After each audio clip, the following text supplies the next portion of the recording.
Hello, today our vlog is on spontaneity. And this is Elizabeth Taylor here, and she's being rather spontaneous today. She's wearing, I don't know if you can see it, she's wearing a little Chinese tea dress. Yeah. Oh God, as you can see, animals are considered to be rather spontaneous creatures, as are young children. Yes. I'm going to let her go now. And spontaneity it's all about acting without restraint, without, she wants to say.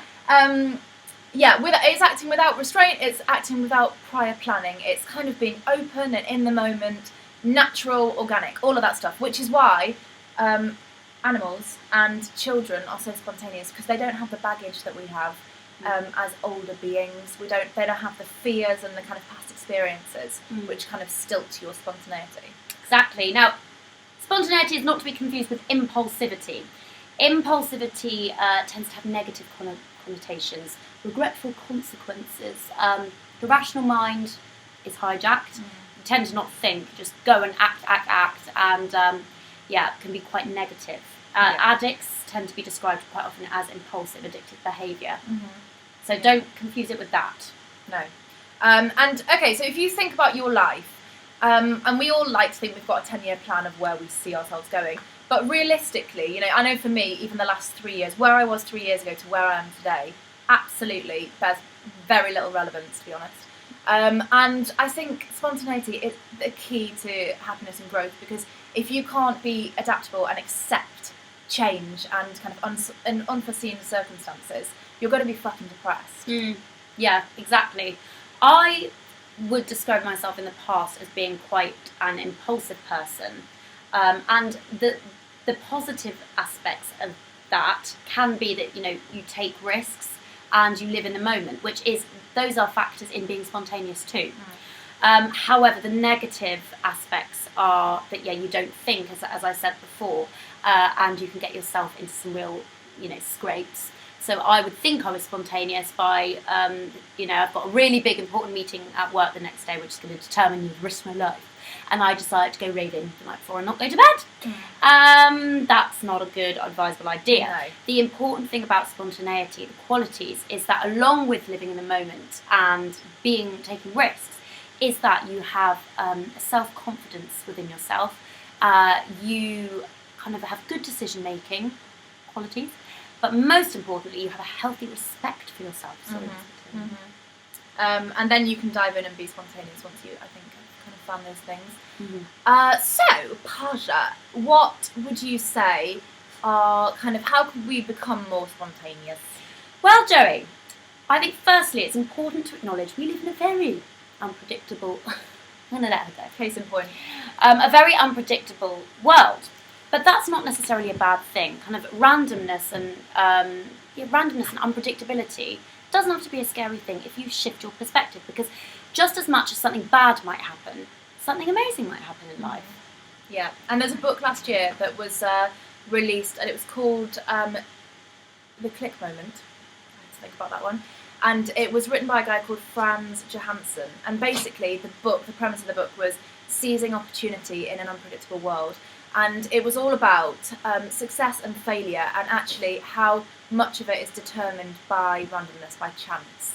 And a really interesting point actually was made in the book.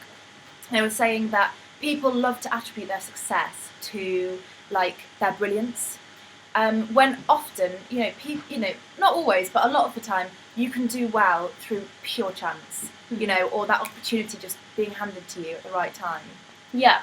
I think it's very important, though, that opportunity, the kind of spontaneous random thing, needs to meet preparation. Because if something wonderful and spontaneous happens, for us, we're actors, if your agent, for once in Blue Moon, calls you and says, "We've got an audition tomorrow," or, you've got a job interview, whatever, something like that. Yeah. That's great, but you rock up and you haven't done any preparation, you're going to ruin it, you're going to balls it up. So if you do some preparation, at least you can go in there, and have a good bloody shot at it. Yeah. So opportunity meets readiness is very key. Indeed. And social media today, we have got it all at our fingertips. It's a gift in many ways, and especially with this kind of whole spontaneity thing. If you've got Twitter, you've got Facebook, you've got your website, your blog, all of these things, you are literally just a click away from opportunity, which is incredible. And you're very surprised once you start putting stuff out there, what can come back from just these random clicks, seemingly. And the key, as Joey just mentioned, is putting yourself out there. Now, this is a bloody scary thing. It really is. You're exposing yourself, you're making yourself vulnerable for criticism, and there's obviously the big fear of judgment that you can have, because the bad thing that I think social media has done is it's enabled everyone just to become a critic. And so someone can sit at home on the computer like this, and they can go dislike, yeah, shit, and trolling, really nasty, really nasty comments and stuff like that. And so, and you know, anonymously, and it's kind of unfair, but good with the bad. Life's unfair. Life's unfair. Get over it. Yeah. So yeah, putting yourself out there is, you know, you've got to just sort of throw caution to the wind and go, fuck it, there's going to be haters, but we do it anyway. And you know what? We've, with Addictive-Daughter, it's quite a personal kind of journey we've been on with it. And we've, you know, if you've seen our site, you might see that we've kind of got stuff on there which is very much to do with our own lives. But we've had some really amazing stuff come out of it. There's a company called Double Impact who are backed by the Amy Winehouse Foundation. And they saw us through Twitter. And we've been doing work with them in high schools across Britain with teenagers on drugs and alcohol awareness, which has been amazing. We've had people see the site and contact and go, God, you guys, you know, we really love what you're doing.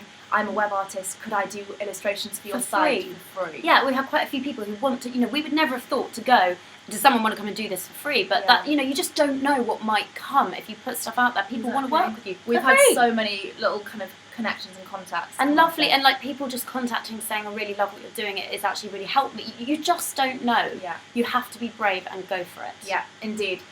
So, day to day, what can you do to be more spontaneous? Well, the first thing, and a really important thing, I think, for me personally, is giving yourself time. Because the amount of times this has happened in the last few years, I've been walking down the street, I'm never really early for anything, I'm always on time. So I'll be heading there, you know, really focused, and I'll see someone that I haven't seen for like 4 years, and they'll go, oh my God, Joey, hi, should we go for coffee? Do you want to catch up? And I'm like, yeah, I'd love to, but I can't, I'm so sorry, I'm on the last minute. And it's just that, like, give yourself half an hour before you need to be somewhere. You know, even if you don't run into anyone, you might just want to sit by a fountain and watch the birds. Watch the birds. So spontaneous. And I think also, you know, like, let yourself take an afternoon off, probably not off work, but whatever. If you've got a stretch of time, go and do something with it. Yeah. Let yourself kind of marvel and just wander. Take the tube map and just kind of be spontaneous and do that. And if you end up in Walthamstow, you know, best of 3. Get back on the tube. Yeah, get back on the tube, get out there, there's nothing there. But, you know, just take the opportunity. I think one of the negative things that the internet has done is it's taken away our curiosity and our wonder for the world. Because, for example, you know, you go and see Niagara Falls and you kind of give them a big deal, seeing it on TV, get over it. And, you know, it's an incredible thing. You let yourself, you don't even need to go to Canada, wherever the bloody hell it is. You can just go and lie in a park and look up at the trees. Sometimes I literally am spellbound by it, but we take it for granted because we're just so used to it. Yeah. Go and do something random. Yeah. Do you know what? Also, I haven't told you this, but I was speaking to a friend the other day who 1 in every 4 weekends of the month has no plans at all. Solid 2 days off weekend, and will literally just follow her nose. That's amazing. And she said it's fucking great, and she looks forward to that weekend. So yeah, try that. Also, another one we think about is talking to strangers. Now, yeah, hear us out, because that does sound a little bit dodgy, especially somewhere in London, because I think we're a weirdo. So probably not just, you know, random strangers. You can try. One thing actually is, I didn't say this to you either, is homeless people. You know, when someone's sitting on the side of the street and you can just go and buy them a coffee, you can honestly have the most interesting chats you can imagine with them. Also, people who work in shops. I remember I used to just kind of wander around the streets of Camden back in the day, and some really sniggly little bookshops around the back streets, and you can just get talking to these people, and they're really interesting people who've got loads of knowledge about certain things, and you kind of come away and you feel so uplifted. Yeah, and do you know what they probably do too? Just going back to the homeless thing, it probably sounds really like convoluted us sitting in a nice room talking about that, but I think it's genuinely like, I just think we probably don't realise as a society, you go into a shop, maybe no one bothers to talk to that person, do you know what I mean? It's so nice for you, but it's also for the other person, they'll let you know if they don't want to talk to you, but you know what I mean? I think it's such a nice thing, like a lot of people do get ignored, we're all so busy, so like giving that person that's sitting on the street a coffee and just saying hello could really lighten up their day as well. Yeah, exactly. Put it out there.